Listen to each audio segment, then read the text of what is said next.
So it was like I didn't matter anymore. But he refused to talk divorce and that type of stuff. So it was like I didn't matter. It was like he wanted me around to neglect and wanted me to watch him leave and be with someone else. And that's what it felt like, at least. And I just didn't understand it. I was just like I'm not even in the, like, if you want to be with this person, that's fine. But like, please do realize, like, I'm a human being and I have feelings, and this is still our home, and I'm still your wife and your partner, and I still work with you. Like, there's so many things that are not right with the situation that you would just think, if you could just think through, like, what are the benefits to just making sure that, like, I'm at least not falling apart, because it is just the two of us and we need to keep this together. But he was just so self-centered, and he really, he was spending money. I found out he was a chain smoker. He never smoked in front of me. He apparently was a secret chain smoker. And even like his drinking habits changed, and he was just turning into someone else. And I think the woman he was dating was a party girl, and they were going out all the time and spending money. And then the hardest part was his best friend, who had paid for a wedding reception and, started double dating her friend. She had gone on the trip that for the bachelor party trip, and they started dating while they were there. And so there was this like huge, like, his friend was never my friend, and I never that was his friend, and I understand boundaries, and I really had no interest in him becoming my friend. His relationship with me was that he was my partner's best friend, and as a result, he would be respected, and I would never create a rift between them. But he wasn't someone I felt particularly close to or felt I could really trust. But they were running around our town, double dating, and spending days partying, and while I was alone or at work. So he would, when he would come home and his friend was in town, they would scoop me up and drop me off at the office, and then I'd get there by myself, because that's all I did. All I did was work or self-care. Like, I couldn't be around music. I couldn't be around social settings of people doing normal stuff, because it was so triggering. Like, I was so far away from normal that seeing people do things that just indicated they were normal and living life really hurt. It hurt to see that. It hurt to be around people living and smiling and laughing and, being in a room with people where you can tell they're dating or they're in love or just meeting each other, or a group of friends laughing. Like, I didn't have that in me. I didn't know what laughter felt like anymore. I didn't know if I would ever laugh again. And because I was just stuck in this nightmare of like, I'm now 2 months into my marriage, and I'm like, oh, this guy is just, it's getting worse.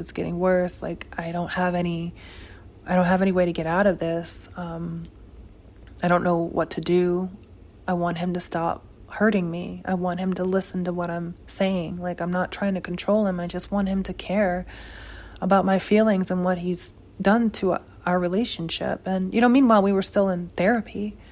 So we were in couples therapy and, working through stuff. And he was, pretending to be interested and wanting to work things out, but also just not being willing to compromise with me when it came to the boundaries that I needed to have in place.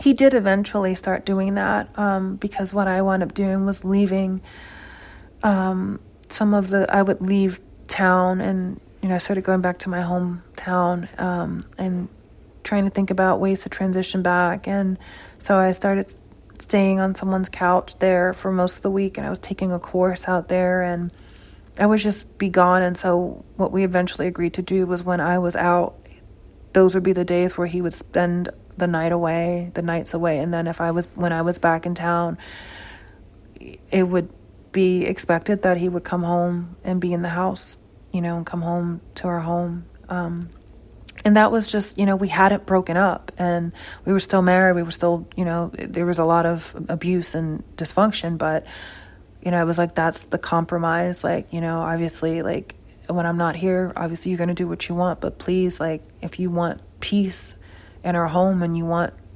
this to not be a going concern, I need you to meet me in the middle and to be okay with meeting a bit of my needs, which is like, I still need my hugs. I still need my...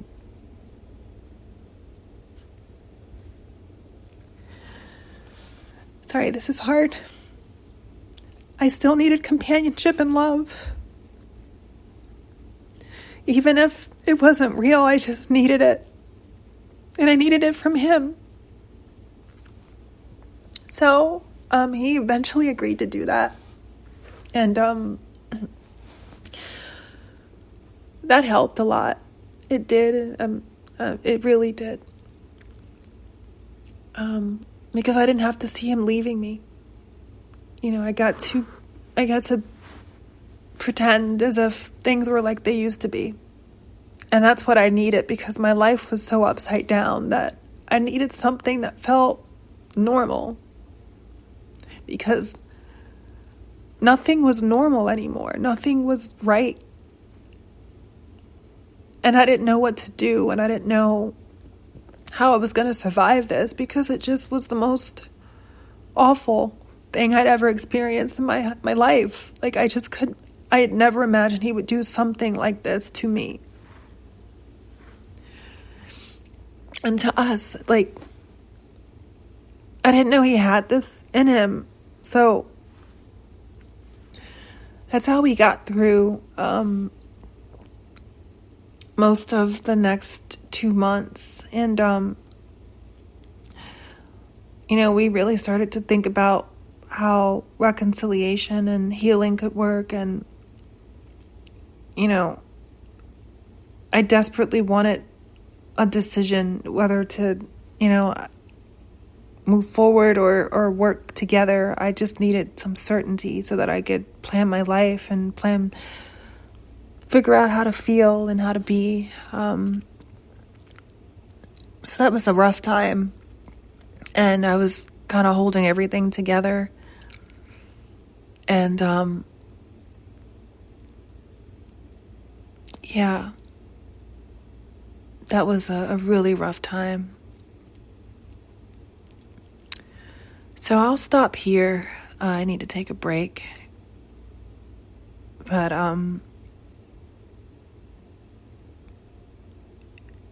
as you can imagine, it just was an unbearable situation for me, and one that I still was pretty much dealing with in silence.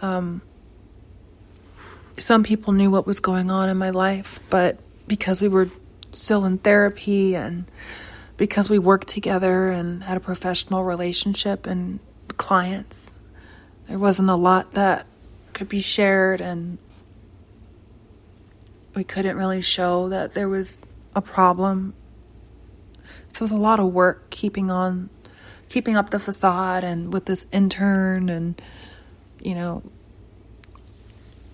having her in our space and in our lives while we were going through all of this stuff was really tough. And, at one point I just told him I couldn't manage her by myself. Like, it wasn't fair. I was going through so much, and to have to manage somebody and, have him leave me with her knowing that I'm going through this didn't seem fair. And, he's just like, well, I'll just fire her. Just fire her. Like, fine, whatever. And it's just like, and I'm like, that's not what I want. Like, I don't want this woman to lose her job because, what can you take on a little bit more responsibility, or at least, agree to supervise and provide, some guidance. So he started allowing her to work from home so that she wasn't in our home. Because I'm like, this is also our home, and there's no privacy. And, when I need to cry, I got to go in the bathroom, and, but yeah, so I'm going to stop here. What an experience. But thank you. Thanks for listening, and thanks for allowing me to share. And I'll talk to you soon. Take care.